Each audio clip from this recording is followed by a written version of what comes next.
സദസ്സിന് നമസ്കാരം. പ്രിയമുള്ളവരെ, ഒക്ടോബർ 2 ഗാന്ധി ജയന്തി. ലോകം ഇന്ത്യയുടെ ആത്മാവിനെ തിരയുന്ന ദിനം.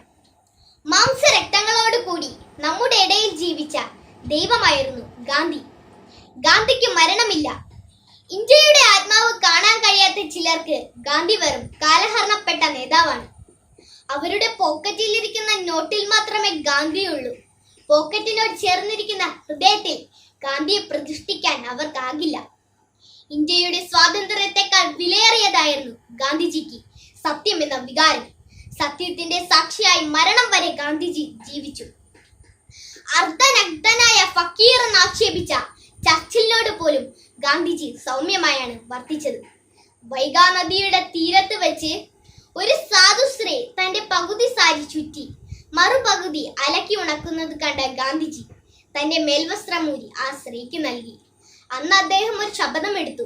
ഓരോ ഇന്ത്യക്കാരനും ഉടുതുണിക്ക് മറുതുണി ഉണ്ടാക്കുന്നവരെ തന്റെ മേൽക്കുപ്പായം ഉപയോഗിക്കില്ല എന്ന അചഞ്ചല തീരുമാനം. പ്രിയമുള്ളവരെ, 1948 ജനുവരി 30 തന്റെ 78-ാം വയസ്സിൽ നമ്മുടെ ഗാന്ധി രാഷ്ട്രപിതാവ്.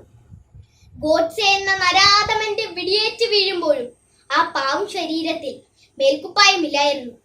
പറഞ്ഞ വാക്കിനോടും ചെയ്യുന്ന പ്രവൃത്തിയോടും 101% വിശ്വസ്തത പാലിക്കുന്ന പ്രവാചകന്റെ പേരാണ് ഗാന്ധി. പുറമോടിയിൽ വിശ്വസിക്കാതിരുന്ന ഗാന്ധി അഗാധമായ ആന്തരിക ശക്തി വിശ്വസിച്ചു. മാതാപിതാക്കളുടെയും അധ്യാപകരുടെയും അനുഗ്രഹത്തിന്റെ അടിത്തറയിൽ നിന്ന് കുഞ്ഞുങ്ങൾ തന്റെ വിജ്ഞാനത്തിന്റെ ഗോപുരം പടുത്തുയർത്തണമെന്നായിരുന്നു ഗാന്ധിജിയുടെ സ്വപ്നം. പ്രിയമുള്ളവരെ, നമുക്ക് ഗാന്ധിജിയെ നെഞ്ചോട് ചേർക്കാം. അദ്ദേഹം മുറുക്കെ പിടിച്ച സത്യത്തെ നമുക്ക് ഊന്നുപടിയാക്കാം.